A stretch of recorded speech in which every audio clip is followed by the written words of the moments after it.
Olá, família, tudo bem? Eu sou a Amanda, sou uma das terapeutas que conduz o workshop de habilidades essenciais junto com a Gabi. E como tem muita gente perguntando como que funciona o workshop, como que são as aulas, eu resolvi fazer um vídeo para ficar mais fácil de explicar. Basicamente, eu quero começar antes dizendo por que que esse workshop existe, por que que a gente pensou em desenvolver esse workshop. E basicamente foi para que o adolescente pudesse entender, o poder que a mente dele tem. Dois, o poder da autorresponsabilidade na vida dele, sobre ele assumir a responsabilidade da vida dele. E três, o poder das escolhas na nossa vida. A gente gosta muito de usar um exemplo da bicicletinha, que é assim: se eu estiver andando numa bicicletinha e eu cair, e eu resolver simplesmente não voltar mais a andar porque eu caí, outra pessoa pode assumir o comando da minha bicicletinha e obrigatoriamente eu vou ter que ir na garupa. Então, os resultados que eu vou colher não são os resultados que eu vou plantar, porque eu vou estar à mercê das escolhas de uma outra pessoa. E todo esse workshop ele foi embasado em alguns pilares, que são bases psicanalíticas, bases da neurociências, bases de comunicação não violenta, bases de constelações familiares, para que a gente pudesse trazer um conteúdo que realmente fizesse sentido, que realmente fizesse diferença na vida deles. E eu vou começar falando os conteúdos agora, tá? Dos dias do workshop. No primeiro dia a gente fala muito sobre consciente e inconsciente, sobre mentalidade fixa e mentalidade de crescimento. Então, a partir do momento que eu sou o agente do meu bloqueio, né? Então, eu nasci assim, eu cresci assim, eu vou morrer assim. Eu não consigo realizar aquilo que eu quero, aquilo que eu preciso para minha vida. Então, eles começam a identificar todos os padrões de pensamentos deles, como que é na rotina deles e tudo mais. Depois, no outro dia, a gente começa a falar sobre autoestima.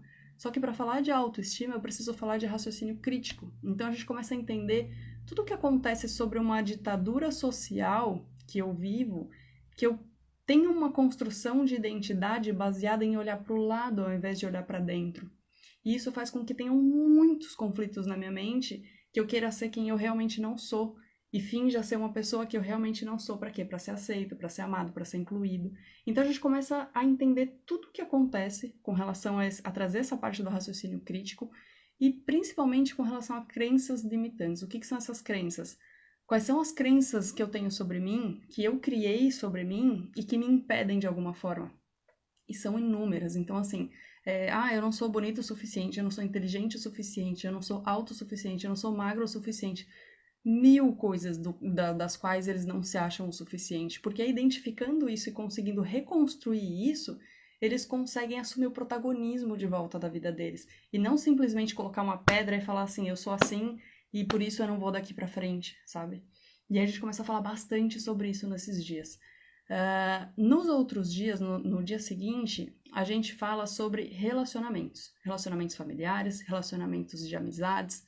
E nesse dia também a gente fala sobre o poder das escolhas e sobre amor próprio. Por que tá tudo isso num dia só? Porque basicamente eu preciso entender como que eu faço para desenvolver amor próprio, para que eu consiga ter relacionamentos mais saudáveis, para que que são amizades tóxicas, que são relacionamentos tóxicos, como é que eu faço para me libertar disso se eu estiver no meio disso e quais são as escolhas que eu tenho com relação à minha própria vida, né? Nesse dia a gente também fala sobre família, aspecto familiar. Então, aqui entra bastante a questão de constelações familiares, no sentido de que eu preciso entender que na minha família existe uma hierarquia, que eu preciso me colocar no lugar de filho. Por mais que muitas vezes o adolescente acredite que ele saiba mais de um assunto do que os pais, e principalmente por conta da tecnologia que ele ensina o pai a fazer muita coisa, ele acha que sabe mais e ele se coloca numa posição superior. Então, quando a gente começa a fazer ele entender que as ordens estão invertidas, ele começa a falar, opa, peraí, tem alguma coisa errada mesmo. Sobre o dar e receber, o quanto que você dá, porque você recebe dos seus pais, recebe, recebe, recebe, o quanto você dá de você, qual é a troca que você faz ali no seu ambiente familiar, né? E, principalmente, a questão de pertencimento. Você tá ali, você inclui todo mundo te inclui. Como que funciona essa dinâmica?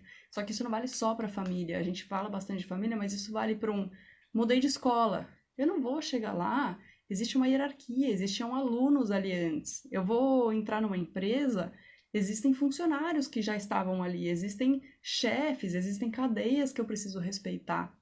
E no último dia a gente fala sobre comunicação e expressão.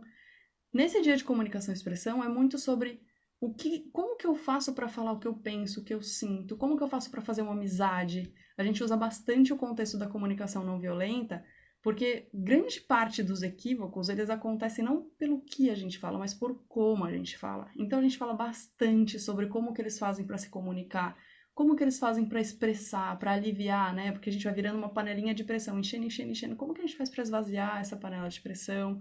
Como que a gente faz para fazer amigos no mundo real? Eles esqueceram de como faz isso. Eles acreditam que o mundo virtual basta, mas não. Então, como que eu faço para começar uma conversa, continuar uma conversa, sair de uma conversa? A gente fala bastante sobre isso. E todos esses dias, de tudo isso que eu estou falando para vocês, eles funcionam da seguinte forma: conteúdo, aplicação, prática, ação. E a gente tem um tempo no final de troca. Por que é importante esse tempo de troca com outros adolescentes?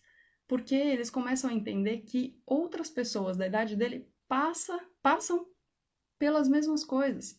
Então, assim, ah, nossa, eu tenho um conflito com os meus pais. Aí tem um outro ali que tá falando que tem um conflito com os pais, então tá tudo certo. E eles fazem, muitos deles fazem amizades verdadeiras ali, porque eles não se conectam pela máscara, né? Porque eu quero parecer ser, mas pela dor. Eles se conectam pela vulnerabilidade deles.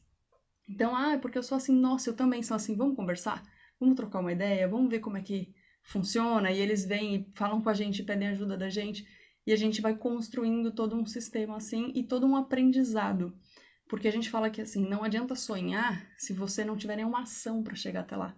Ele fica só no sonho. Por isso que a gente tem muita ação, muito desenvolvimento ao longo desses dias para que ele realmente execute. Ele precisa entender que isso, qual é o efeito disso e como que é. Por isso que muitos adolescentes conseguem ver uma transformação rápida. Porque se ele pega o conteúdo, se ele executa o conteúdo, se ele pratica ali com a gente naquele dia, automaticamente ele já consegue virar uma chave enorme na cabeça dele. E é isso. Espero que vocês tenham gostado.